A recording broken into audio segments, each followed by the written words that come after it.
আজকের বিষয় হচ্ছে প্রকাশ পেল জাহেদের কাণ্ডকীর্তি। আমরা বলছিলাম যে কোনো পক্ষই তো আসলে কথা বলছিল না, সঠিক তথ্যটা কি, কি কারণে আসলে আমাদের উপদেষ্টা রাগ করলেন, কি কারণে তিনি চলে আসলেন, আর তিনি বলছেন তিনি সরকারের শীর্ষ পর্যায়ে কথা বলে চলে আসছেন। এই সব নানা বিতর্কের মধ্যেই জয়সওয়াল, রণদীপ জয়সওয়াল, যিনি ভারতীয় পররাষ্ট্র মন্ত্রণালয়ের মুখপাত্র, তিনি গতকালকে একটা ব্রিফিং করেছেন, নিশ্চয়ই আপনার নজরে পড়েছে, আপনি দেখেছেন, কিভাবে আপনি বিশ্লেষণ করেছেন? জয়সওয়াল ধন্যবাদ আপনাকে এবং আপনার দর্শকদেরকে। জয়সওয়ালের এই বিবৃতির মাধ্যমে দেখেন আমাদের সরকার পারত বা জাহেদ নিজেই পারত সে মানে আসল ঘটনাটা কি হয়েছে সেটা বলার জন্য, এটা পারত। আমি আবারও বলি যে এই যে তখন আমরা যে সন্দেহ করেছিলাম যে সে ব্যক্তিগত মানে রেড পাসপোর্টে সে যায় নাই, সে যখনই বলছে যে স্যার ভিসার কথা, তো স্যার ভিসা তখনই কিন্তু এই কথাটা গেল কিন্তু আমরা বুঝতে পারি, কিন্তু জনগণের কাছে কিন্তু এটা পরিষ্কার ছিল না আসলে কি সে রেড পাসপোর্টে গিয়েছিল না গ্রিন পাসপোর্টে গিয়েছিল। সে তো গ্রিন পাসপোর্টে গেছে, তো এখানে এই গ্রিন পাসপোর্টে যাওয়াটাই সে একটা অবৈধ কর্ম করেছে। আপনি এর আগেও কিন্তু একজন মন্ত্রীকে মানে মন্ত্রিসভা ছাড়তে হয়েছিল, কি জানো না ওনার সেতু, তিনি সিঙ্গাপুরের সফরের সময় উনি অনেকবারই কথা সিঙ্গাপুর সফরের সময় উনি তার ব্যক্তিগত পাসপোর্ট সবুজ পাসপোর্ট নিয়ে গেছেন। কিন্তু তখন একটা বেসিক কোশ্চেন আসছে, বেসিক একজন মানুষ বাংলাদেশের কোনো নাগরিক দুইটা পাসপোর্ট রাখতে পারে কিনা? বাংলাদেশের কোনো নাগরিক আইনিভাবে দুইটা পাসপোর্ট রাখতে পারে না। সো তখন স্বাভাবিকভাবে প্রশ্ন আসছে যে ওনার একটা রেড পাসপোর্ট আছে, সেটা উনি ব্যবহার না করে উনি একটু দেখেছেন সেই কোশ্চেনটা, এবং তখন এই প্রথম আলো সব ফাটাই ফেলছিল, কিন্তু সবাই মিলা ফাটাইছিল। কিন্তু আজকে কেউ ফাটাচ্ছে না কেন এটা আমি জানি না, আমি জানি না, মানে নীতিবোধ এবং নৈতিকতা বোধে যুগে যুগে চেঞ্জ হয়। আওয়ামী লীগ আমলে একরকম পত্রিকাগুলোর নীতিবোধ থাকবে, হ্যাঁ, আওয়ামী লীগের চামড়া ছিলা ফেলাবে, হ্যাঁ, আওয়ামী লীগের নেংটা করে ছেড়ে দিবে, এইটা ছিল। এবং আবুল হোসেন শেষ পর্যন্ত আবুল হোসেনকে শেখ হাসিনা নির্দেশ দিতে হয়েছিল যে আপনি ক্যাবিনেট থেকে নিজে থেকে সরে যান, তিনি নিজে থেকে সরে গেছেন, এবং সেটা কিন্তু অপরাধ ছিল, এটা ঠিক, যে দুইটা পাসপোর্ট নিয়ে। তো সেই সময় যখন প্রথম আলো আবুল হোসেনের কাপড় খুলছে, মানে পারলে মানে ক্যাবিনেটের কাপড় খুলে বলেছে, মানে ক্যাবিনেটের লোকরে এরকম অনাচারী, আসলেই অনাচার ছিল এটা। তাহলে জাহিদ কি করলো? জাহিদ এখন পর্যন্ত ক্লিয়ার করলো না তার পাসপোর্ট কয়টা। জাহিদ কি রেড পাসপোর্ট নাই? তার রেড পাসপোর্ট না নিয়ে এসে সরকারি সফরে যায় কি করে? সরকার তাকে নমিনেট করে কি করে? তার জিওটা কি করে হয়? তার পাসপোর্ট নাম্বার যখন দেওয়া হয় তখন কোন পাসপোর্ট নাম্বার দেওয়া হয়েছিল? প্লাস তার এই যে সার্চ স্টিকার, এই সার্চ স্টিকারটা তো দেওয়া হলো ফরেন মিনিস্ট্রি, আমাদের ফরেন মিনিস্ট্রি সার্চ স্টিকারটা দেয়। তো সার্চ স্টিকার যে তাকে দেওয়া হলো সেটা কখন দিছে? এদিকে এই সরকারের আমলে নিছে না আগের সরকারের আমলে নিছে না আগের সরকারের আমলে নিছে? কারণ জাহেদরা তো সবসময় সুবিধাভোগী, শেখ হাসিনার আমলেও পর্দা কাঁপাইছে, টেলিভিশনের পর্দা কাঁপাইছে, টেলিভিশনগুলি তাদেরকে নিয়েই নাচানাচি করছে, কেয়ারটেকারের সময় নাচানাচি করছে, এখনো নাচানাচি করতেছে। সো তার সেই স্টিকারটা কখন পেল? কখনকার এই পাসপোর্ট? এটা যেহেতু সবুজ পাসপোর্ট, এটা নিশ্চয়ই আগের পাসপোর্ট। সে আগের পাসপোর্টের মধ্যে এই সার্চ স্টিকারটা কবে লাগে? সার্চ স্টিকার সাধারণত তো বোধ হয় 1 বছর হয়, আমি জানি না এটা 5 বছর হয় কিনা। না, 5 বছর হয় না। তাহলে এই আমলেই সে পাইছে বা গত আমলে সে পেয়েছে, যে সেই সার্চ স্টিকার নিয়ে সে যায় কি করে? এবং পররাষ্ট্র মন্ত্রণালয়ের আরেকটা কথা হলো যে পররাষ্ট্র মন্ত্রণালয় তাকে যদি এই আমলে দিয়ে থাকে, এই সময় যদি দিয়ে থাকে, সেটা একটা অন্যায় করেছে। পররাষ্ট্র মন্ত্রণালয় তাকে সবুজ পাসপোর্টে অ্যালাউ করলো কি করে যে তিনি একটা সরকারি সফরে উনি যাচ্ছেন? মানে পররাষ্ট্র মন্ত্রণালয় তো এটা ধরার কথা, রাইট? এটা তো এটা তো 5 ঘন্টা 3 ঘন্টার মধ্যে রেড পাসপোর্ট করে ফেলার মতো। পররাষ্ট্র মন্ত্রী এই জিনিসটা ধরলো না কেন? তার মানে এখানে কি হয়েছেটা কি আসলে? যতক্ষণ না পর্যন্ত জাহেদ নিজেকে প্রকাশ না করবেন তখন ওদের প্রকাশ মানে, কিন্তু তিনি যে ভণ্ডামি করতেছেন এটা এখন কিন্তু আস্তে আস্তে কিন্তু প্রকাশ হবে। কারণ জয়সওয়াল বাধ্য হয়েছেন এই কথাটা বলতে যে তিনি একটা বেসরকারি পাসপোর্ট নিয়ে আসছেন, মানে সরকারি পাসপোর্ট না, শব্দটা ইউজ করেছে কিন্তু বেসরকারি পাসপোর্ট, রাইট? কিন্তু সেই পাসপোর্টে যাওয়ার কথা না। ওই যে আমি বললাম বেসরকারি পাসপোর্টটা যখন হচ্ছে আপনি সবার পাসপোর্ট যেটা হয়, যখন আপনি ইমিগ্রেশন অফিসারের কাছে যান, ইমিগ্রেশন অফিসার ইমিডিয়েটলি তারা স্ক্যান করার সাথে সাথে পর্দায় ভেসে ওঠে যে সাইফুল আমিন কে, পর্দায় ভেসে ওঠে। এটা হলো সাধারণ পাসপোর্ট। কারণ রেড পাসপোর্ট হলে তাকে স্ক্যান করার কথা না, রেড পাসপোর্ট হলে সে চলে যাচ্ছে। সো সে কি এটা প্ল্যান করে সবুজ পাসপোর্ট নিয়ে গেছে অথবা মানে এই গ্যাঞ্জাম করার জন্য, অথবা ফরেন মিনিস্ট্রির কেউ কি তাকে এই সবুজ পাসপোর্ট নিয়ে যাওয়ার জন্য বাধা দেয় নাই, বা তাকে কেউ বুদ্ধি দেয় নাই, পরামর্শ দেয় নাই? এটা কি বিশ্বাসযোগ্য?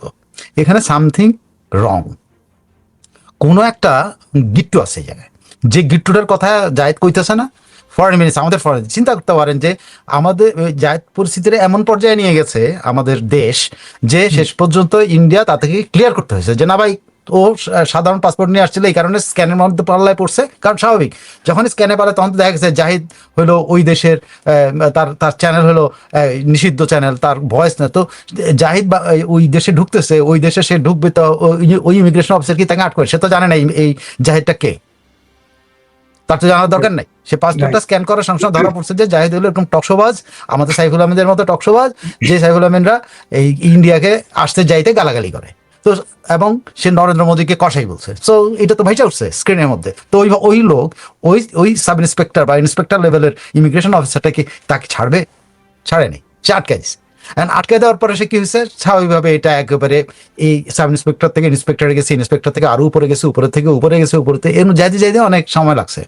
এদিকে আমাদের রিয়াজ হামিদুল্লাহরও কিন্তু কীর্তিকলাপ নিয়ে আমার যথেষ্ট ইয়ে হয়ে যায়। রিয়াজ হামিদুল্লাহ যখন দেখছেন এই ভদ্রলোকটা সবুজ পাসপোর্ট নিয়ে আসছে, তখন রিয়াজ হামিদুল্লাহ ইনি পররাষ্ট্র মন্ত্রণালয়ের একজন ঊর্ধ্বতন কর্মকর্তা এবং সে প্রথম শ্রেণীর একজন হাই কমিশনার ভারতে, বাংলাদেশের 1 নম্বর বলতে পারেন, বাংলাদেশের 1 নম্বর ডিপ্লোম্যাট ধরা হয়। কিন্তু আপনি জানেন কিনা জানি না, ভারত, পাকিস্তান এবং ইয়েতে আমাদের যে ফার্স্ট ক্যাটাগরি, মানে প্রথম ক্যাটাগরির এই রাষ্ট্রদূত যারা, যেমন যুক্তরাষ্ট্র, ভারত, পাকিস্তান, যুক্তরাজ্য, রাশিয়া, এইসব জায়গাতে যারা তারা একটু প্রথম, চীন প্রথম ক্যাটাগরির এরা, এবং তার মধ্যে 1 নম্বরটা কিন্তু দেয় হলো ইন্ডিয়া। কেন দেয়?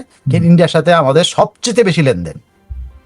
সো রিয়াজ হামিদুল্লাহর কর্মকাণ্ড কিন্তু তিনি 2.5 ঘন্টা ধরে একে কি দিলেন, 2.5 ঘন্টা ধরে একে কি পরামর্শ দিলেন, তিনি 2.5 ঘন্টা ধরে কার সাথে যোগাযোগ করলেন, যে উনি কি হাই কমিশনার, যেহেতু উনি এই গিট্টুটা ছাড়িতে পারলেন না।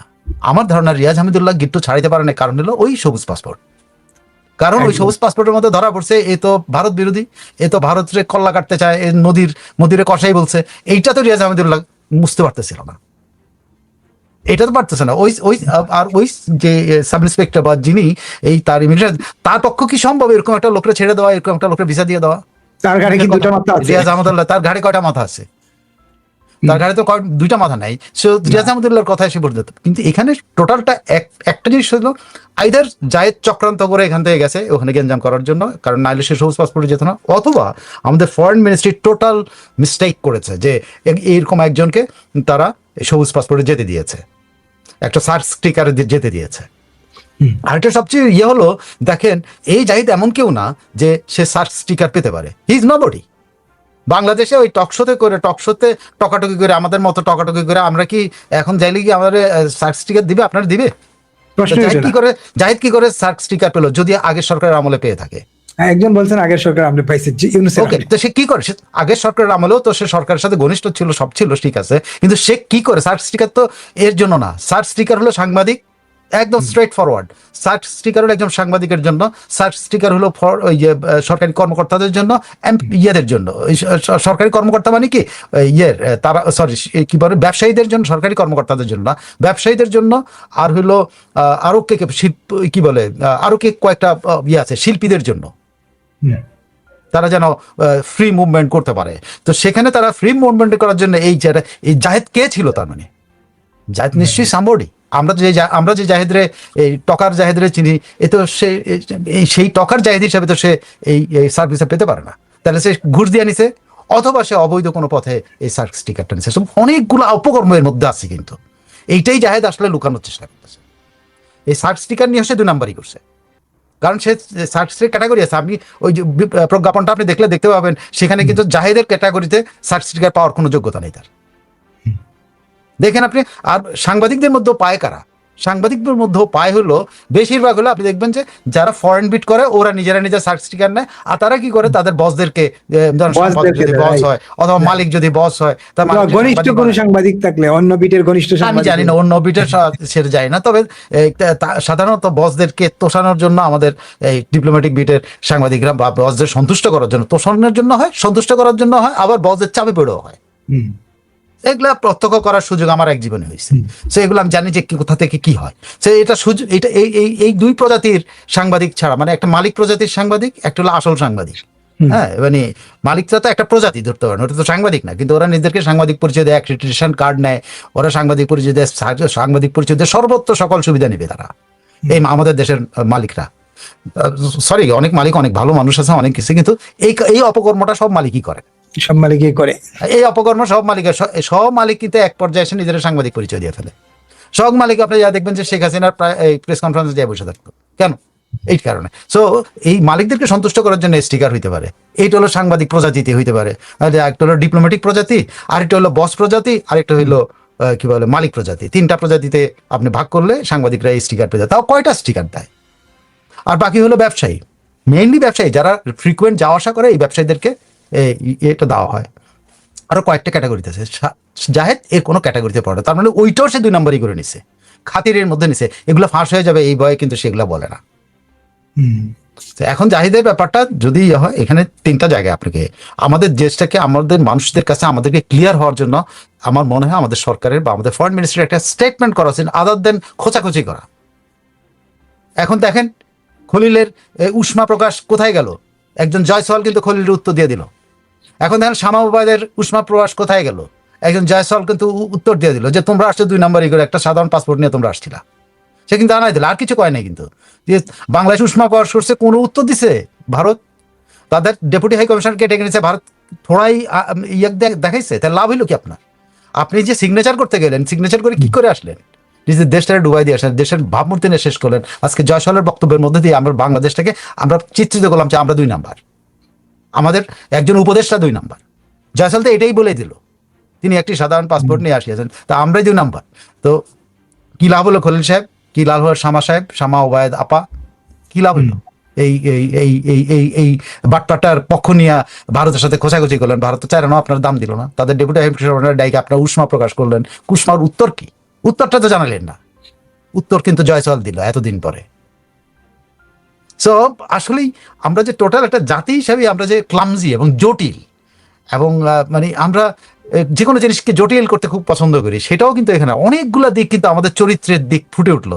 জাহেদ 2 নাম্বারই করে সার্ক স্টিকার নিতে পারে, এটা হইতে পারে, কারণ অন্য কোনো ক্যাটাগরিতে সে পেতে পারে না, 2 নাম্বারই করে নিছে। হ্যাঁ, খাতির করে অমুক করে তমুক করে কেমনে যেমনি হোক খাতির করে বা তেমনি হয়েছে দিছে। আর যদি এই আমলে দিয়ে থাকে তাহলে তারা অন্যায় করছে, কারণ এই আমলে তাকে সার্ক স্টিকার দেওয়া যায় না, সে কারণ সে সরকারের লোক। তো সে তো রেড পাসপোর্টের, তার তো সার্ক ভিসা স্টিকার লাগার দরকার নেই তার, তাই না? তো দুইটাই কিন্তু 2 নাম্বারই হয়েছে। জয়সওয়ালের বক্তব্যে এই জিনিসটা বেরিয়ে আসছে, বাংলাদেশের পররাষ্ট্র মন্ত্রণালয় সুদ্ধা 2 নাম্বারই করছে, এবং জাহিদ নিজে 2 নাম্বারই করছে, অথবা জাহিদ এই 2 নাম্বারটাই করছে দিল্লি এয়ারপোর্টে গেঞ্জাম করার জন্য। এবং রিয়াজ আহমেদুল্লাহর মতো একজন লোক, তিনি নিজেকে অযোগ্য প্রমাণ করলেন যে তার যখনই উনি জানছেন যে এটি সবুজ পাসপোর্ট নিয়ে আসে, রিয়াজ আহমেদুল্লাহর উচিত ছিল বাধা দেওয়ার, নো আপনি সবুজ পাসপোর্ট নিয়ে আসতে পারেন না, উনি এটা করা উচিত ছিল। আর যখন দেখছে যে উনি যখন উঠে মানে করে রিসিভ করে যখন দেখছে তার হাতে সবুজ পাসপোর্ট, তখনই তার উচিত ছিল যে ঊর্ধ্বতন কর্তৃপক্ষের কাছে যোগাযোগ করা যে কি ব্যাপার, আমরা এটা কি।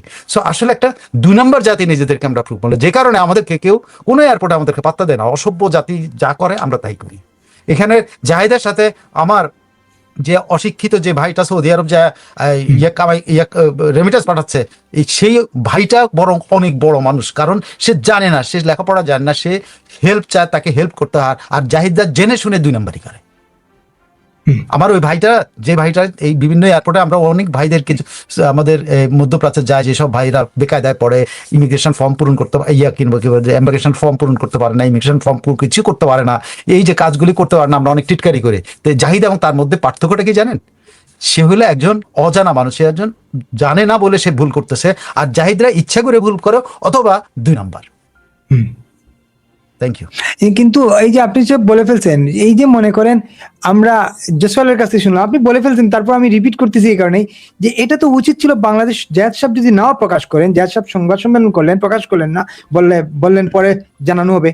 পররাষ্ট্র মন্ত্রণালয় তো জানালো না, তার তো দায়িত্ব ছিল এতদিন ধরে ভারত অপেক্ষা করতে করতে, ভারত কেন জানাতে হবে? আমরা কেন ভারতের মুখ থেকে শুনতে হবে? পররাষ্ট্র মন্ত্রণালয় তো জানাতে, পররাষ্ট্রমন্ত্রীও বা কেন একটা মন্তব্য করবেন? তিনি যদি আসল ঘটনাটা জানার পরে শুনেছেন না, তার এরকম একটা মন্তব্য করা উচিত ছিল যে 2 নাম্বার এটা আমরা করছি, আমরা 2 নাম্বার এটা আমরা করছি।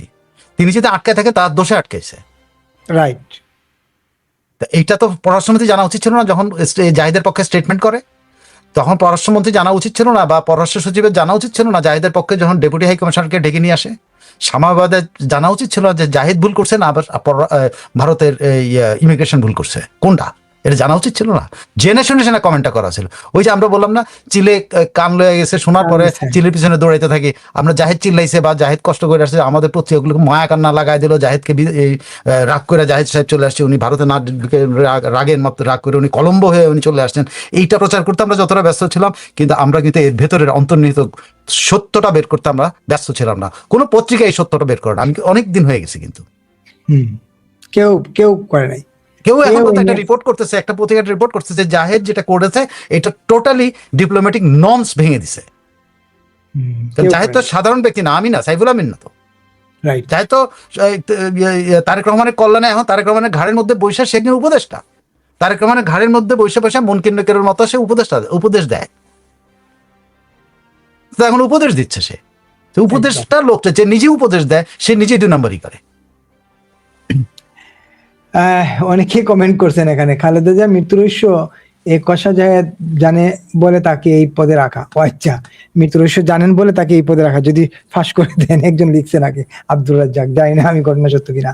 খলিল তো প্রয়োজনে ভারতকে স্যাংশন দিবে বলেছিল, প্রয়োজন হবে না মনে হয়, না আপাতত প্রয়োজন হচ্ছে না। তারপরে আরেকজন লিখছেন, আচ্ছা এটা পরে আসবো আওয়ামী লীগের আলোচনার সময়। চোখে আঙ্গুল দাদা জাহেদ ইসরে পাকা চোরা। আচ্ছা, ছোড়া। তারপরে জাহেদ বাংলাদেশের ভাবমূর্তি ক্ষুণ্ণ হলো, জাহেদে বাংলাদেশের ভাবমূর্তি ক্ষুণ্ণ হলো, গিদর জাহেদের। আচ্ছা, সাইফুল স্যার এই জাহেদকে লাল পাসপোর্ট দিয়েছে আমার মনে না, লাল পাসপোর্ট তো সে বলছে যে আমি লাল পাসপোর্ট নিবো কি না নিবো এটা আমার ব্যক্তিগত ব্যাপার, আমি নিতে পারি না নিতে পারি। হ্যাঁ, তাহলে বিদেশ যাওয়ার দরকার নাই লাল পাসপোর্ট না নিলে, তাই না? সরকারি কর্মকর্তা বা সরকারের অংশ। কাগজে বলে কামলা, মুখে বলে আমলা, কি এক ঝামলা। আচ্ছা, কি এক ঝামেলা, ছন্দ মিলাই লিখছেন জামান রাসেল।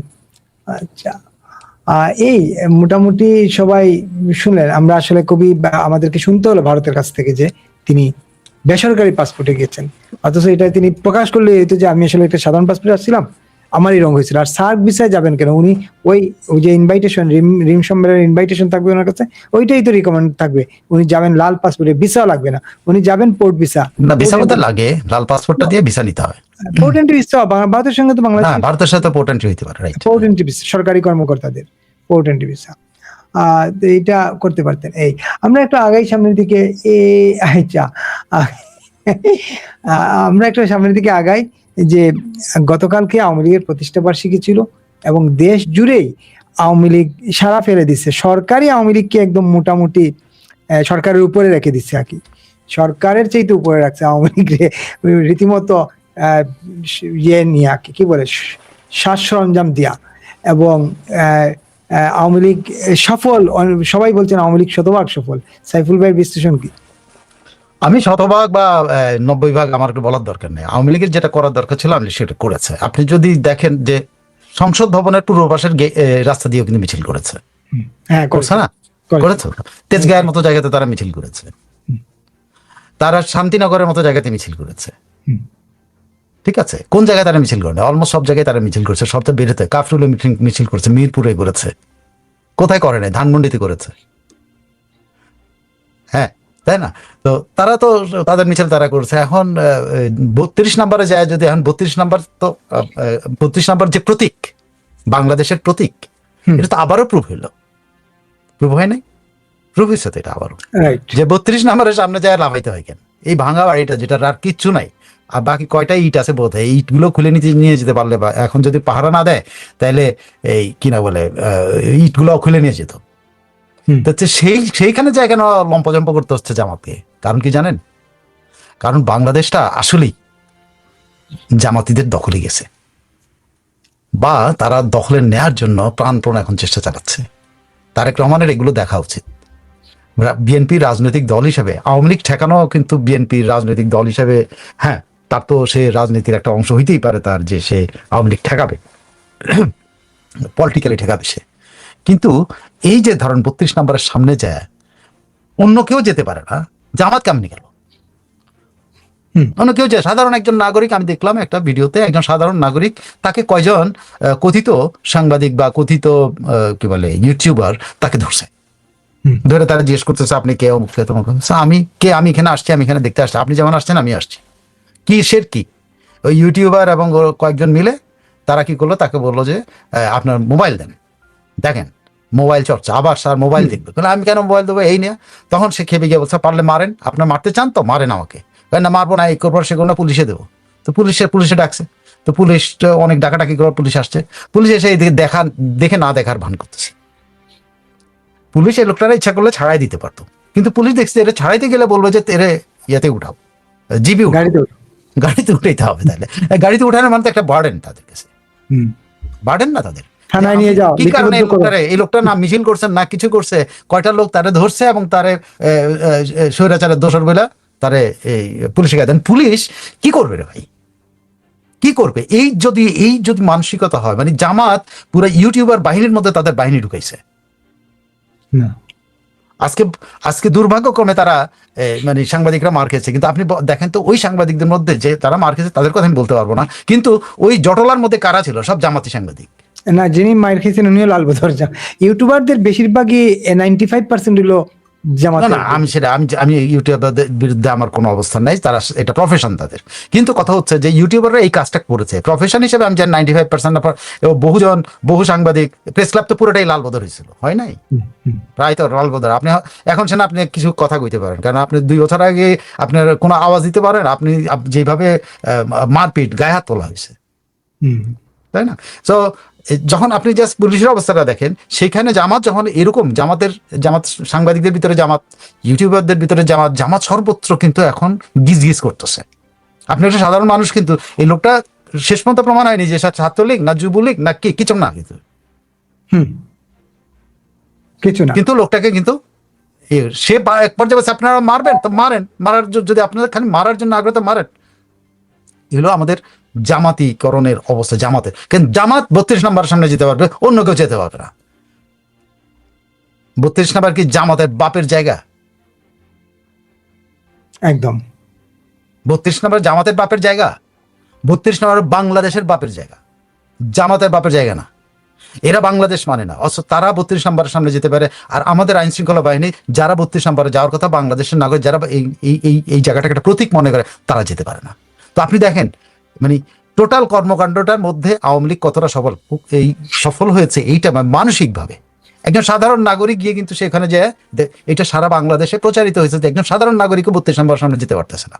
তো আওয়ামী লীগের এইভাবেই তো আওয়ামী লীগের উপর অত্যাচার চলতেছে।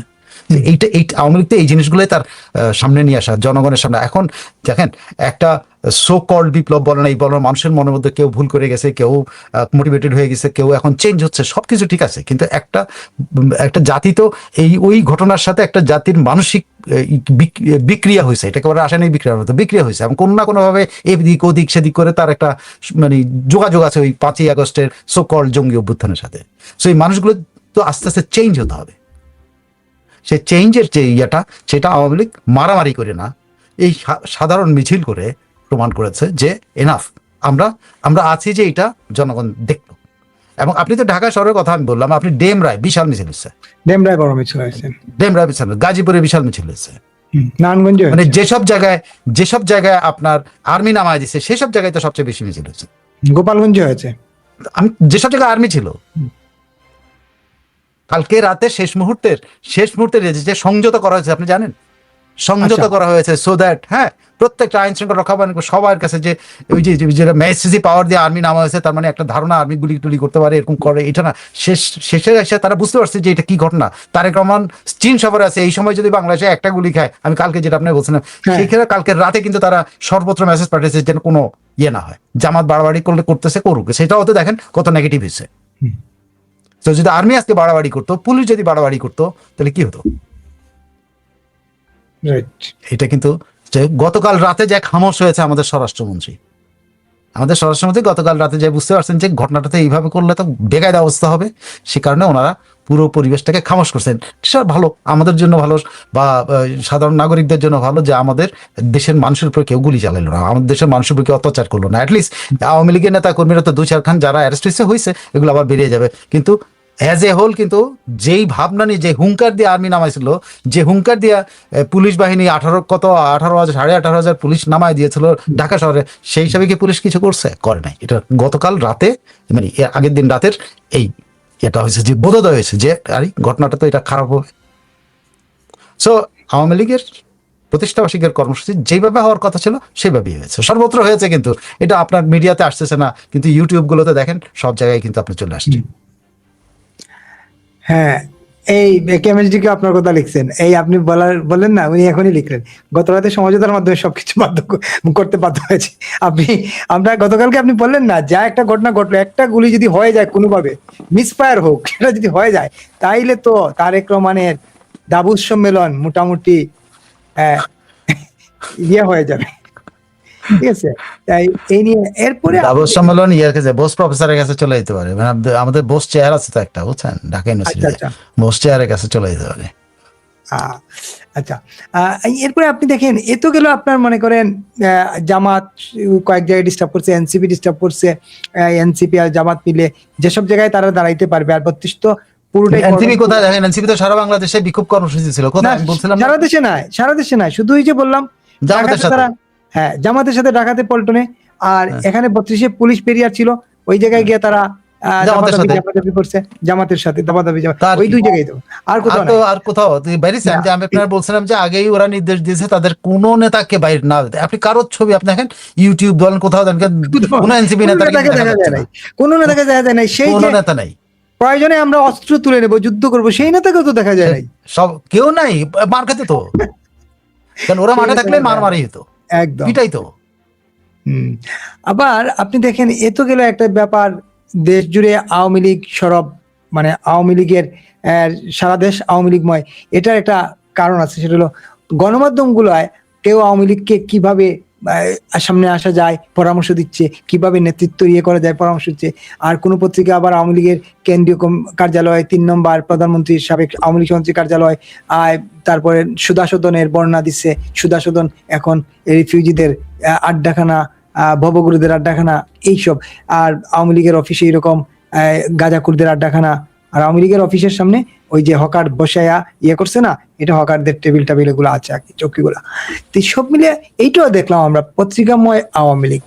এই এখানে এই একদল ডিফেম করার জন্য করতেছে, আরেক দল ওনাকে আগ বাড়ায়। ওনার কাছে কে বুদ্ধি চাইতেছে? আমি দেখলাম যে প্রথম আলো হঠাৎ করে আওয়ামী লীগের বুদ্ধি দেওয়া শুরু করছে। হ্যাঁ, কেন আওয়ামী লীগের এত প্রথম আলোর বুদ্ধি নিতে হবে কেন?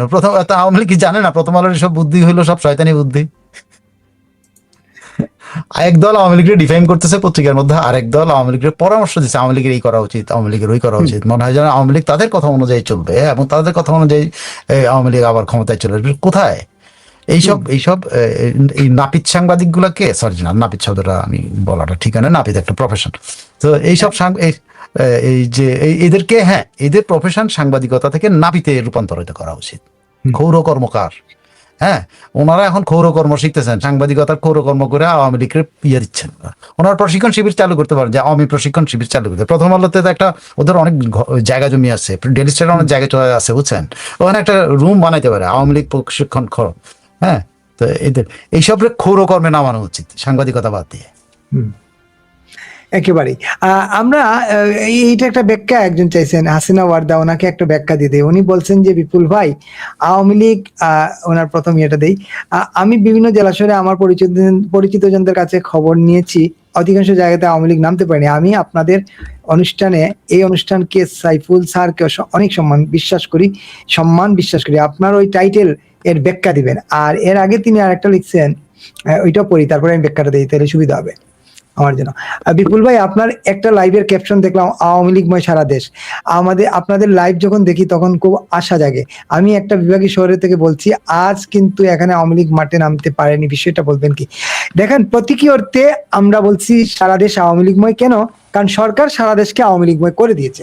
কারণ 23 জুন আওয়ামী লীগের প্রতিষ্ঠাবার্ষিকী অনেক মানুষ জানে না, দেশের একটা বড় অংশই তো জানে না আওয়ামী লীগের একটা জন্ম হয়েছে, এটা জানে। 23 তারিখে আওয়ামী লীগের প্রতিষ্ঠাবার্ষিকী, এটা জানে। সরকার দায়িত্ব নিয়ে মানুষকে জানাই দিছে যে আওয়ামী লীগের 23 তারিখ জন্মদিন, তোমরা তোমাদের নিজেদের মতো পালন করো, রাস্তায় নামতে হবে এমনটা না, মিছিল করতে হবে এমনটা না। আমরা এই অর্থে আওয়ামী লীগময়, সারা দেশ আওয়ামী লীগময় বলছি। এবং সরকার যেভাবে আইন শৃঙ্খলা বাহিনীকে ডিপ্লয় করেছিল, বিশেষ করে এইরকম একটা সংগঠনের প্রতিষ্ঠাবার্ষিকী, রাজনৈতিক দলের, তাদের কার্যক্রম নিষিদ্ধ, ঠিক আছে, প্রতিষ্ঠাবার্ষিকী, কিন্তু সেখানে সেনাবাহিনী নামাইতে হয়েছে, বিজিবি নামাইতে হয়েছে, নট হরতাল কিংবা অবরোধ কিংবা দাঙ্গা ফেসাদ বোমাবাজি এমন কিছু না। কিন্তু আর্মি নামাইছে, বিজিবি নামাইছে, পুলিশ তো আছেই। এই জন্যই আমরা এবং গণমাধ্যমগুলো যেভাবে আওয়ামী লীগের নানা রকম জ্ঞান বিতরণ করছে, সেই কারণেই আওয়ামী লীগময় আমরা লিখছি, সারাদিন আওয়ামী লীগ। নিশ্চয়ই আপনি ব্যাখ্যাটা বুঝতে পারছেন সাইফুল ভাই, আমি কি বুঝাইতে পারছি আমার? আপনি আরেকটু যদি অ্যাড করান, উনি যেটা বোঝাতে চাইছে সেটা আমি বুঝতে পারতেছি, যে উনি বলতে চাচ্ছেন যে আওয়ামী লীগ ব্যাপক হারে মিছিল মিটিং করে নাই, অমুক করে নাই, তমুক করে নাই, এই করে নাই, ব্যাপকভাবে করে নাই। এইটা উনি বুঝাইতে চেয়েছেন আমার ধারণা। হ্যাঁ, এটা তো ঠিক। আওয়ামী লীগ তো এখন দেখেন এইটা ইয়ে মানে কেউ অস্বীকার করবে না যে আওয়ামী লীগ যেভাবে আমরা প্রত্যাশা করি, যে আওয়ামী লীগ এখন যদি প্রত্যাশা করি আওয়ামী লীগ সারা ঢাকা শহর দখল করে ফেলছে, সারা রাজশাহী দখল করছে, চিটাগাং দখল করছে, এরকম যখন মনে হবে, এরকম যখন আমরা মনের মধ্যে প্রত্যাশা, তখন যখন 10 জনের একটা মিছিল দেখেন, তখন স্বাভাবিকভাবে এই ব্যাপারটা আসে যে আসলে আপনি যে বলছেন আওয়ামী লীগময়, আসলে কি আওয়ামী লীগময় হয়েছে? কিন্তু বিপুল যে ব্যাখ্যাটা দিলেন যে আওয়ামী লীগময় বলতে যেটাকে বুঝিয়েছেন সেগুলো সরকার, সশস্ত্র বাহিনী, পুলিশ, আনসার, বিজিবি সবাই মিলে আওয়ামী লীগকে ঠেকানোর জন্য যে জিগির দিয়ে নামছে, তাতেই তো আওয়ামী লীগময় হয়েছে। সারা বাংলাদেশের অনেক মানুষই আওয়ামী লীগের 23 তারিখের জন্মদিন জানার কথা না, এটা বিপুল বলছেন, কিন্তু ওই সবার মনের মধ্যে আপনি ঢুকাইলেন 23 তারিখে আওয়ামী লীগের জন্মদিন ছিল, এই জিনিসটা তো গেছে। এটা আওয়ামী লীগ হয় না? এইটাই আমার ধারণা বিপুল বুঝাচ্ছেন, যে আওয়ামী লীগ বলতে যে সবাই মিলে আসলে এইটাকে একটা, শেখ হাসিনা একটা ঘোষণা দিচ্ছেন বা শেখ হাসিনার দল একটা ঘোষণা দিচ্ছে, তারা 23 তারিখ পালন করবে, কিন্তু পালন করতে গিয়ে দেখা গেল কি অন্যরা পালন করতেছে। যেমন জামাত পালন করছে, 32 নম্বরে গিয়ে তারা 23 তারিখ আওয়ামী লীগের জন্মদিন পালন করছে না নাকি? করছে। এটাই তো। ওরা বিক্ষোভ করছে কেন? আওয়ামী লীগও বিক্ষোভ করতেছে, ওরাও বিক্ষোভ করতেছে কেন?